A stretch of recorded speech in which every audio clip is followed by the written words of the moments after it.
Bonjour, Kevin. Pendant des années... Vous voulez que je parle de Saw, c'est ça? C'est l'épisode d'Halloween, donc vous avez fait toute cette mise en scène ridicule pour me faire parler d'un film dont j'ai aucune envie de parler. Exactement. Je sais pas pourquoi il est devenu culte, il est bourré d'incohérences et il est ridicule. Si tu ne le fais pas, Vous allez faire quoi? M'arracher les yeux avec un aspirateur? C'est pas du tout original. Je vais te faire revoir 50 nuances de Grey, en version longue. Ce film est un chef-d'œuvre. Saw raconte l'histoire d'Adam, qui n'est pas le premier homme, mais possiblement le dernier des cons. Il se réveille dans une baignoire, mais ce n'est visiblement pas un samedi matin normal, parce que la baignoire est pleine à ras-bord. Alors moi, sans une machine, je peux mourir noyé sur mon lit, mais lui, il peut dormir au calme au fond d'une piscine. On n'est vraiment pas tous égaux face à l'apnée du sommeil. En se réveillant, il retire le bouchon de la baignoire avec son pied, et une clé se fait aspirer dans le siphon. Alors il le sait pas encore, mais il vient de perdre un jeu où il savait même pas qu'il jouait. Vous voyez le genre ? Et j'achète la Grand Place de Mont. Eh bien non, parce que j'ai un full. Mais on joue pas à ça. Perdu. Il s'aperçoit alors qu'il est attaché et enfermé dans une salle de bain dégueulasse. J'ai vécu en colocation, et notre salle de bain a jamais été dans cet état-là. La cuisine, par contre...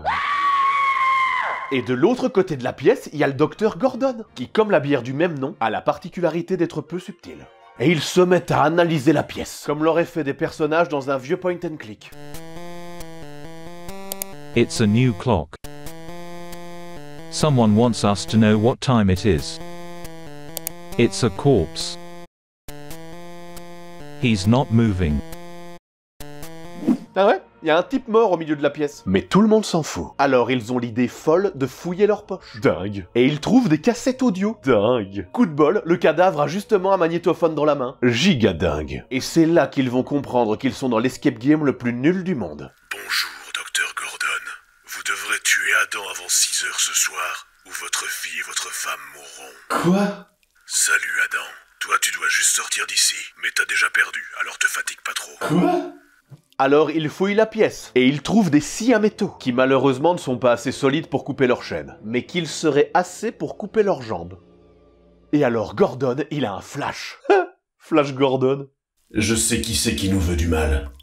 C'est le tueur au puzzle. Qui ça? On m'a soupçonné de ces crimes il y a 5 mois. Ah bon? Mais pourquoi? Je m'en souviens comme si c'était hier. Bonjour à tous, comme vous pouvez le constater, ce figurant qui dessine des machines de torture à ses heures perdues souffre d'une tumeur inopérable au cerveau. Mais ne nous intéressons pas trop à lui. Vous avez tort, docteur, parce que c'est quelqu'un de très intéressant. Oui, Zep, je ne pense pas que ce soit le moment. Ce n'est pas qu'un simple figurant, il a joué dans plein de films avant celui-ci, et il avait même un rôle dans la série Seinfeld. Comme tu peux le constater, tout le monde s'en fout. Oh, moi je disais ça en passant, vous savez. Bien, comme vous pouvez le... Docteur Gordon est appelé en proctologie, le docteur Gordon. Visiblement personne ne veut que je vous parle de ce patient. À croire que cette scène est complètement inutile. Pas de panique, ce n'est que la police. Est-ce que vous êtes le docteur Gordon? Oui, c'est moi. Docteur Gordon, je vous arrête car on a trouvé ceci sur un lieu de crime. Un stylo-bille? Ouais. Il semblerait que le docteur Gordon soit la seule personne à utiliser des stylo-billes dans cette ville. Heureusement, il a un alibi en béton. Nous avons vérifié, vous étiez bien chez votre maîtresse le jour où un homme a été jeté tout nu dans une cage pleine de barbelés. Oui, comme je vous ai dit, oui. Et vous étiez également chez elle le jour où un homme s'est retrouvé tout nu dans une cage pleine de verres pilés avec du produit inflammable partout sur le corps. Alors je trouve que vous me donnez énormément de détails sur cette affaire, mais effectivement, j'étais chez elle, oui. Ça veut dire que je peux rentrer chez moi? Non, pas du tout. Je vais vous demander de manière totalement aléatoire d'écouter le témoignage de la seule survivante du tueur. Mais pourquoi vous voulez que j'assiste à ça si j'ai aucun rapport avec l'affaire? Oh, écoutez, je fais avancer l'intrigue comme je peux, hein. Techniquement parlant, c'est pas vraiment un tueur. Il a jamais tué personne, il se débrouille pour que ses victimes se tuent elles-mêmes. Non, c'est pas comme ça que ça marche. Tu peux le tourner dans n'importe quel sens. Mettre une personne dans une situation où il est pratiquement impossible qu'il s'en sorte vivant, même si c'est pour lui enseigner une bonne leçon, c'est un meurtre. Et si c'est pas le cas, les assassins n'ont plus besoin d'avocat.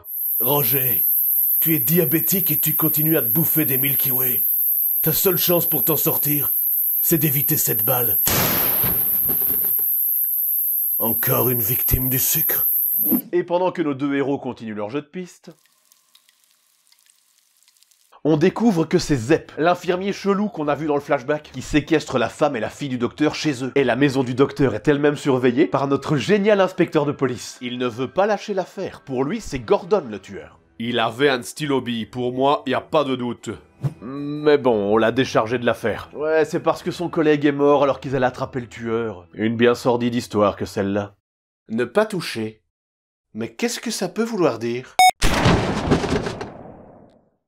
Revenons dans la salle de bain. Gordon a trouvé un téléphone. Mais un téléphone qui ne peut que recevoir des appels. Il peut pas en émettre. Alors oui, vous allez me dire, il pourrait essayer d'appeler le 911. Parce que tous les téléphones peuvent appeler les numéros d'urgence. Mais non. Gordon, ce qu'il veut, c'est parler à sa femme. Et comme ils arrivent presque à la fin du compte à rebours, Adam décide enfin de dire toute la vérité. En fait, je suis photographe. J'ai été engagé par un ex-inspecteur de police pour prendre des photos de vous. Ça fait 2 jours que je vous suis. Et vous pouviez pas me le dire avant ? J'avais trop peur que vous me frappiez. Et comment ? Je suis attaché à 4 mètres de vous ? Ouais. Oh, c'est incroyable ce que j'ai soif. Vous voudriez peut-être un verre, Adam ?